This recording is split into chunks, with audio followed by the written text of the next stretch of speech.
Hay muchas historias que contar acerca de personas que han tenido contacto con otras realidades, otros mundos o dimensiones.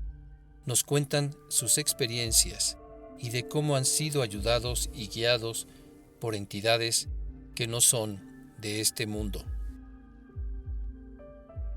Aquí te las contamos y recuerda que son contadas por personas como tú, que en muchos casos no lo habían platicado a nadie, porque no sabían si iban a ser criticadas o que quizás no les creyeran, pero que las guardan en el fondo de su corazón, que saben que lo que les pasó es real y les impactó en su vida, que ellos pasaron de creer o de no creer a estar convencidos, tanto que ahora saben que existe algo más allá de lo que percibimos.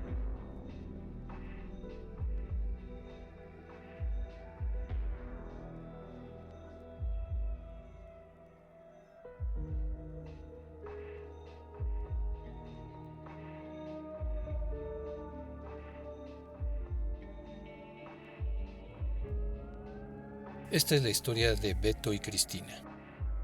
El día de hoy Beto es ingeniero y cuenta con 42 años de edad, pero la historia que nos cuenta aconteció cuando él estaba en la secundaria. Beto era un niño muy tranquilo, bastante quieto y callado. Aunque tenía amigos de su salón de clases, no era raro que durante los descansos se sentara junto a un árbol a leer algún libro, mientras sus demás amigos jugaban a la pelota.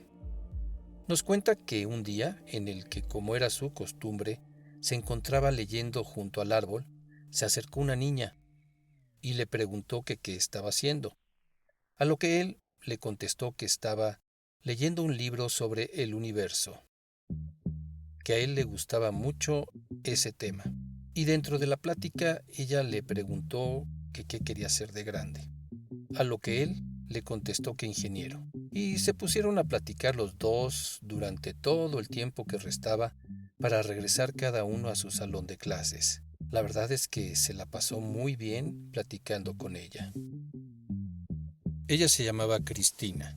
Total que se hizo casi un hábito por parte de Beto y de Cristina, y se veían cada descanso en el mismo lugar, y se ponían a platicar. La plática salía sola de cualquier cosa. Beto se sentía muy a gusto con ella, totalmente cómodo. Un día coincidieron a la hora de la salida de clases.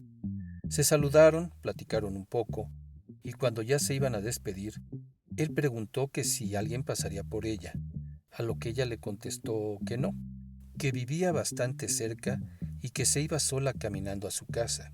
De una forma muy natural, Beto le comentó que si quería la acompañaba hasta su casa. Ella le respondió que sí.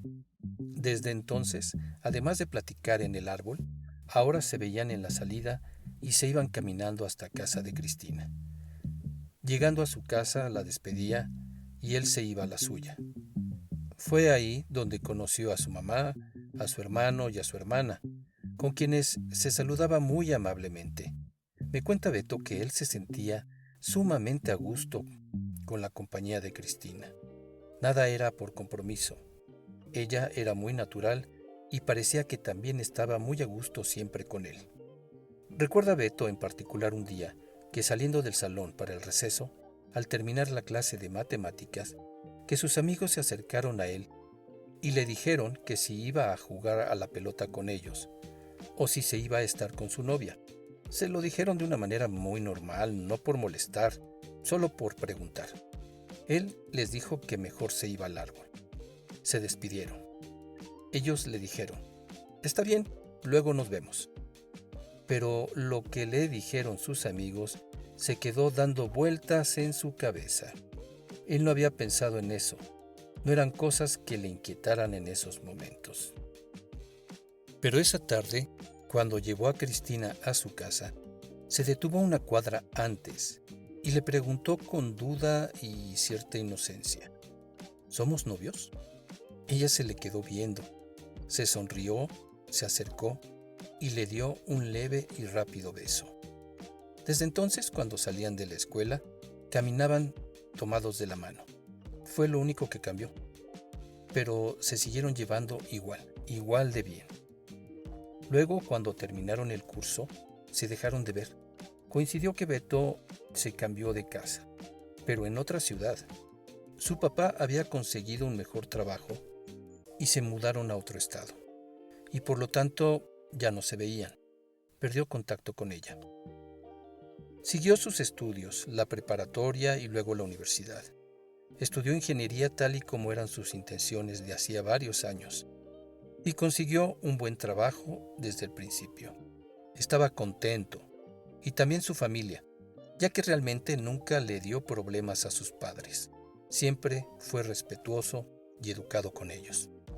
Un día, por casualidades de la vida, del trabajo tenía que ir a la ciudad donde vivía Cristina. Y lo primero que pensó fue que iría a buscarla, ya que le gustaría saber cómo estaba.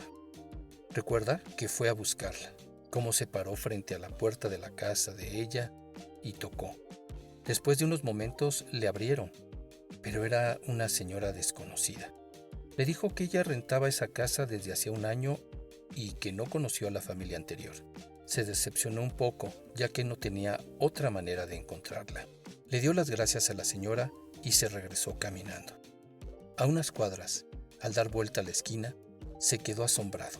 Se encontró de frente con Cristina. Dice que no podía creerlo. Ella me vio y me dijo que qué bueno que te veo. Llevo mucha prisa, no puedo retrasarme, pero te veo mañana en el panteón. Nos vemos allí a las 2 de la tarde, no faltes. La verdad, no pudo ni reaccionar ni decirle que la acompañaba o algo, pero la iría a ver al día siguiente. Durante el camino y reflexionando un poco, se preocupó por la prisa que llevaba ella y el lugar donde me citó. Pensó que tal vez era algún familiar que había fallecido. Desde luego que al día siguiente se preparó para llegar a tiempo. Tenía sentimientos encontrados. Estaba preocupado por lo que pudiera estar pasando en su familia, pero a la vez estaba emocionado y contento de haberla visto y de que la volvería a ver. Nos platica que fue vestido de negro por si las dudas. No quería ser impropio para el lugar. Cuando llegué a las puertas del panteón, recapacité que no sabía en dónde la iba a ver. Caminé y de repente vi un grupo de gente a lo lejos. Estaban en el entierro de alguien. Así que me acerqué para buscar a Cristina. Al acercarme pude ver a su hermana, que al momento también volteó a donde estaba yo y se acercó conmigo. Soltó el llanto, me abrazó y solo me dijo: «Gracias por venir». En eso alcé a ver una corona de flores que decía Cristina. Me quedé frío, paralizado. Estaba en el funeral de Cristina. No podía creerlo. Todo pasó tan rápido por mi cabeza. Entonces, cuando la vi ayer, ¿cómo es posible? Me acerqué a sus papás, quienes me abrazaron con mucho cariño. Su hermano alcanzó a platicarme que fue el corazón, que se fue de repente, que ya no amaneció. No le comenté a nadie que la había visto el día anterior. No se me hizo prudente hacerle eso a la familia. En la noche, cuando me acosté, me dormí profundamente y la volví a ver en mis sueños, tal como la recordaba. Con un rostro de paz y tranquilidad, me dijo: «No estés triste, estoy bien, muy bien. Ah, y por cierto, le dije al ángel de mi guarda que te cuidara, así que no te preocupes, él va a estar cerca de ti siempre». Desperté llorando, pero fue un llanto de desahogo, sabiendo que ella estaba bien. Y es cierto, varias veces he sentido la presencia de lo que sé que es su ángel, el que me heredó y que me ha ayudado en muchas situaciones de mi vida. Nunca le había platicado esto a nadie. Es algo que me había guardado. Pero ahora que se los platico, siento que tenía que hacerlo. Quizás esto le ayude a alguien. Solo uno que vive algo así sabe lo que significa. Bueno, pues esta es la historia de Beto. Hay cosas que nos pueden suceder y que tal vez podamos dudar de su veracidad. Por ejemplo, de un sueño, de un trance. Nos pueden pasar cosas que pensamos que son una alucinación. Claro, siempre tratamos de racionalizar todo, encontrar la explicación lógica de ese tipo de experiencias. Y sí, cabe la posibilidad de que tengamos alguna alucinación y que nuestra mente nos esté jugando una jugarreta. Pero cuando en estas experiencias nos revelan datos que no podíamos saber,